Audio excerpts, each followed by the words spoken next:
moi je travaille dans une plateforme qui s'appelle Chatterparty, c'est une plateforme spécialisée en photographie. Avec Amin Lamine, il a une plateforme Graphic Island, c'est une plateforme qui s'occupe généralement du design graphique et des arts numériques. Donc moi j'ai déjà fait des workshops mais en photographie avec Wassim Rosleni dans la même plateforme. Je me suis aperçue, moi je fais architecture, pourquoi on n'a pas de workshop d'architecture, ça n'a jamais été le cas à Tunis. Pourquoi pas je me lance dans ce genre d'événement. Donc je me suis associée avec Amin Lamine et on a créé Archwork et on a lancé ce premier événement. En fait il y a des étudiants en architecture et en design et il y a des professeurs en design et il y a des architectes. Donc c'est mixte entre professeurs, professionnels et étudiants. Excellent. Bon, plutôt passionné par la photo et l'art global, parce que bon, si je parle de Graphic Island, le site que j'ai, en fait c'est le site qui essaye de promouvoir les artistes dans l'art global. Donc je suis pas limité seulement à la photo ou autre, mais j'essaye de réunir toutes les disciplines artistiques autour d'une seule plateforme. Et du coup voilà, avec la collaboration avec Olf, on s'est dit pourquoi pas lier les deux, architecture et design, et en faire quelque chose qui sera, disons, une première, disons, en Tunisie. Et voilà. Donc, notre notion en fait, c'est de rapprocher la culture, rapprocher l'expérience et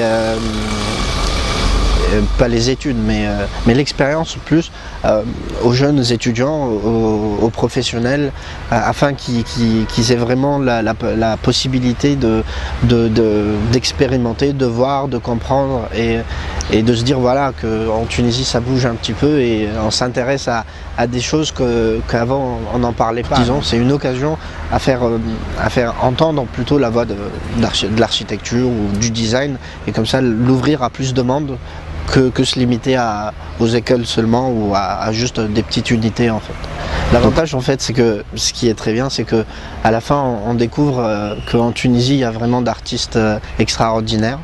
Et quand on les connaît pas, on se dit ouais, la scène tunisienne, il n'y a pas vraiment de bons artistes, mais c'est au contraire, il y a vraiment des artistes qui sont extra, et vraiment même des jeunes et moins jeunes, hein.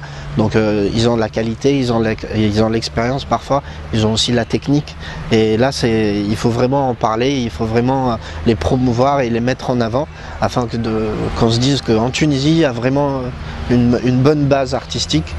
Et il y a aussi un avenir fleuri, disons, d'art. Il faut promouvoir ça. Il faut vraiment l'ouvrir au maximum de monde, parce que c'est lié aussi à la culture, et la culture, disons que c'est une arme, et que ça doit vraiment être promu, et ça doit vraiment être global et toucher tout le monde en fait. Donc c'est ça. L'idée c'est de montrer en fait que devenir responsable, parce que l'idée c'est plus ça, hein, c'est plutôt de faire de l'architecture responsable.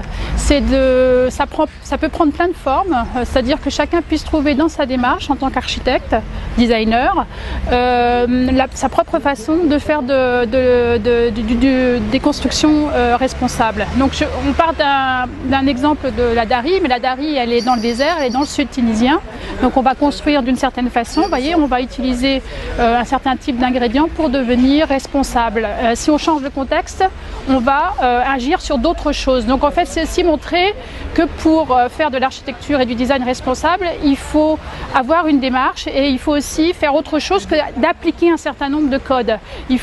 C'est plus une attitude par rapport au monde, et par rapport aussi, et donc surtout relier le responsable et l'humain. Alors hier, la journée a été consacrée plutôt à montrer plein d'exemples et à montrer des démarches différentes. Et aujourd'hui, on va donc regarder ce reportage ce matin pour clore un peu les exemples, et cet après-midi, très rapidement, passer justement à, cette fois-ci, essayer de trouver des applications et trouver des petits cas concrets et réfléchir ensemble.